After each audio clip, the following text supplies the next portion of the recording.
Bus ಸ್ಟ್ಯಾಂಡಲ್ಲಿ ಮಲಗುತ್ತಿದ್ದ ಹುಡುಗ ಇವತ್ತು PAN India super star ಆಗಿದ್ದಾರೆ. ಅವರ ತಂದೆ KSRTC driver. Simple middle class ಕುಟುಂಬ. ಸಿನಿಮಾ ಬ್ಯಾಕ್ಗ್ರೌಂಡ್ ಇಲ್ಲ, ಗಾಡ್ ಫಾದರ್ ಇಲ್ಲ, ಆದರೆ ಒಂದು ಡ್ರೀಮ್ ಇತ್ತು, ಹೀರೋ ಆಗಬೇಕು ಅಂತ. ಹೌದು ಫ್ರೆಂಡ್ಸ್, ಇವರು ಬೇರೆ ಯಾರೂ ಅಲ್ಲ, ನಮ್ಮ ರಾಕಿಂಗ್ ಸ್ಟಾರ್ ಯಶ್. ಇವರ ಜರ್ನಿ ಕೇಳಿದರೆ ನಿಜವಾಗಿಯೂ ಗೂಸ್ ಬಾಂಬ್ಸ್ ಬರುತ್ತದೆ. Struggle, rejection, patience, hard work, KGF ಮೂಲಕ ವರ್ಲ್ಡ್ ವೈಡ್ ಫೇಮ್ ಆದವರು. ಇದು ಜಸ್ಟ್ ಸಿನಿಮಾ ಸ್ಟೋರಿ ಅಲ್ಲ, ಇದು real life success formula. Welcome back to Smriti movie memories. ನಾನು ಪೂಜಾ. ಯಶ್ ಅವರ ನಿಜವಾದ ಹೆಸರು ನವೀನ್ ಕುಮಾರ್ ಗೌಡ. ಜನವರಿ 8, 1986ರಂದು ಹಾಸನ ಜಿಲ್ಲೆಯಲ್ಲಿ ಕರ್ನಾಟಕದಲ್ಲಿ ಜನಿಸಿದರು. ತಂದೆ ಅರುಣ್ ಕುಮಾರ್, KSRTC ಡ್ರೈವರ್. ತಾಯಿ ಪುಷ್ಪ. ಸಿಂಪಲ್ ಮಧ್ಯಮ ವರ್ಗದ ಕುಟುಂಬ. ಲಕ್ಸುರಿ ಇಲ್ಲ, ಸಿನಿಮಾ ಸಂಪರ್ಕ ಕೂಡ ಇಲ್ಲ. ಸ್ಕೂಲ್ ಡೇಸ್ನಲ್ಲಿ ಶೈ ಕಿಡ್ ಅಲ್ಲ, confident kid. Stage drama, cultural ಪ್ರೋಗ್ರಾಮ್ಗಳಲ್ಲಿ ತುಂಬ ಆಸಕ್ತಿ ಇತ್ತು. ಒಮ್ಮೆ ಶಿಕ್ಷಕರು ಹೇಳಿದ್ರಂತೆ, ನೀನು ಸ್ಟೇಜ್ಗೆ ಸೂಟ್ ಆಗ್ತೀಯಾ ಅಂತ. ಕುಟುಂಬಕ್ಕೆ ಬೇಕಿದ್ದು ಸೆಕ್ಯೂರ್ ಜಾಬ್, ಆದರೆ ಯಶ್ ಮನಸ್ಸಿನಲ್ಲಿ ಇಷ್ಟ ಇದ್ದಿದ್ದು ನಾನು ಹೀರೋ ಆಗಬೇಕು ಅಂತ. ಇನ್ನು ಇವರು ಕಷ್ಟಪಟ್ಟಿದ್ದ ಬೆಂಗಳೂರಿನ ಸ್ಟ್ರಗಲ್ಸ್ ಏನು ಅಂತಂದರೆ, PU ಮುಗಿದ ಮೇಲೆ ಬೆಂಗಳೂರಿಗೆ ಬಂದರು. ನಗರ ಜೀವನ ಸುಲಭ ಇದ್ದಿರಲಿಲ್ಲ. ಹಣದ ಸಮಸ್ಯೆ ಇತ್ತು, ವಾಸಸ್ಥಳದ ಸಮಸ್ಯೆ ಇತ್ತು, ಇಂಡಸ್ಟ್ರಿ ಸಂಪರ್ಕ ಇದ್ದಿರಲಿಲ್ಲ. ನಂತರ ಇವರು ಬೆನಕ ಥಿಯೇಟರ್ ಅಸೋಸಿಯೇಷನ್ ಸೇರಿದ್ರು.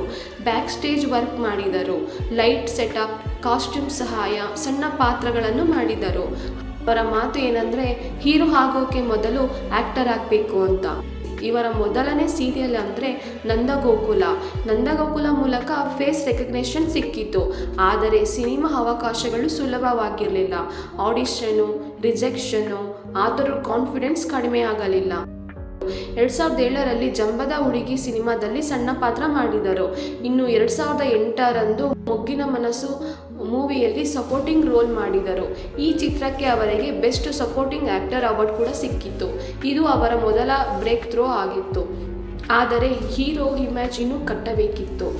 ಇವರಿಗೆ ಹೀರೋ ಇಮೇಜು ಸಿಕ್ಕಿದ್ದು ಯಾವುದು ಅಂದರೆ, ಮೊದಲ ಸಲ ಮತ್ತು ರಾಜಧಾನಿ ಸಿನಿಮಾದ ಮೂಲಕ ಹೀರೋ ಇಮೇಜ್ ಸಿಕ್ಕಿತು.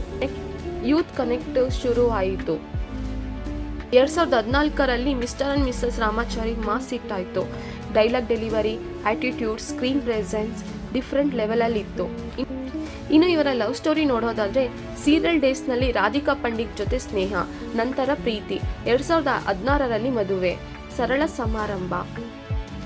ಇಂದು ಇವರಿಗೆ 2 ಮಕ್ಕಳಿದ್ದಾರೆ, ಆರ್ಯ ಮತ್ತು ಯಥರ್ವ. ಕುಟುಂಬ ಪ್ರಾಥಮ್ಯ. ತಂದೆಯ ಉದ್ಯೋಗವನ್ನು ಎಂದಿಗೂ ಮುಚ್ಚಿಟ್ಟಿಲ್ಲ, ಗರ್ವದಿಂದ ಹೇಳುತ್ತಾರೆ.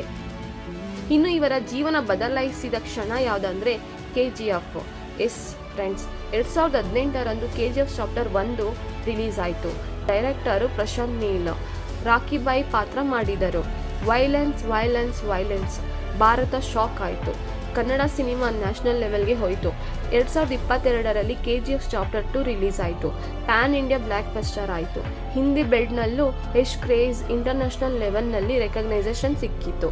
ಇದು ಕನ್ನಡ ಸಿನಿಮಾ ಇತಿಹಾಸ ಬದಲಾಯಿಸಿದ ಕ್ಷಣ. ಇನ್ನು ಇವರ ಜೀವನದಲ್ಲಿ ಎಲ್ಲರೂ ಕಲಿಯಬೇಕಾದ ಪಾಠ ಯಾವುದಂದರೆ, ಡ್ರೀಮು ಕ್ಲಿಯರ್ ಇರಬೇಕು ಅಂತ, ಪೇಷನ್ಸ್ ಬೇಕು, ರಿಜೆಕ್ಷನ್ ಒಪ್ಪಿಕೊಳ್ಬೇಕು, ಹೀಗೋ ಬೇಡ, ಕುಟುಂಬವನ್ನು ಗೌರವಿಸಬೇಕು. ಬಸ್ ಸ್ಟ್ಯಾಂಡ್ನಿಂದ ಬಿಲಿಯನ್ ಕ್ಲಬ್ ತನಕ ಇದು ಓವರ್ ನೈಟ್ ಸಕ್ಸಸ್ ಅಲ್ಲ. ಯಶ್ ಸಾಬೀತು ಮಾಡಿದ ಒಂದೇ ವಿಷಯ, ಸಕ್ಸಸ್ ಸುಲಭವಲ್ಲ, ಆದರೆ ಅಸಾಧ್ಯವೂ ಅಲ್ಲ. ಡ್ರೀಮ್ ಸ್ಟ್ರಾಂಗ್ ಇದ್ದರೆ ಬ್ಯಾಕ್ಗ್ರೌಂಡ್ ಮ್ಯಾಟರ್ ಆಗಲ್ಲ. ನಿಮ್ಮ ಜೀವನದಲ್ಲಿ ಇನ್ನೂ ಶುರುವಾಗಿಲ್ಲ ಅಂದರೆ ವರಿ ಬೇಡ. ಇವತ್ತು ಸ್ಟಾರ್ಟ್ ಮಾಡಿ, ಕನ್ಸಿಸ್ಟೆನ್ಸಿ ಇರಲಿ. ಒಂದು ದಿನ ನಿಮ್ಮ ಸ್ಟೋರಿ ಕೂಡ ಇನ್ಸ್ಪಿರೇಷನ್ ಆಗುತ್ತೆ. KGF ಇಂದ ರಾಕಿ ಬಾಯ್ ಆಗಿ ಇಂಡಿಯಾನ ಶೇಕ್ ಮಾಡಿದ್ರು. ಈಗ ಅವರ ನೆಕ್ಸ್ಟ್ ಮೂವಿ ಟಾಕ್ಸಿಕ್ಗೆ ಫ್ಯಾನ್ಸ್ ಫುಲ್ ವೆಯ್ಟ್ ಮಾಡ್ತಿದ್ದಾರೆ. ಈ ಜರ್ನಿ ನಿಮಗೆ ಇನ್ಸ್ಪೈರ್ ಆಯಿತಾ? ಇನ್ನೂ ಇಂಥ ರಿಯಲ್ ಲೈಫ್ ಸಕ್ಸಸ್ ಸ್ಟೋರೀಸ್ ಬೇಕು ಅಂದರೆ ನಮ್ಮ ಚಾನಲ್ ಸಬ್ಸ್ಕ್ರೈಬ್ ಮಾಡಿ.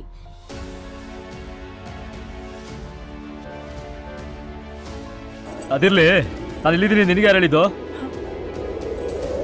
ದುರ್ಗದಲ್ಲಿ ರಾಮಾಚಾರಿ ಎಲ್ಲಿರ್ತಾನೆ ಅಂತ ಈ ಮಾರ್ಗ್ರೆಟ್ ಗೊತ್ತಿರಲ್ವಾ?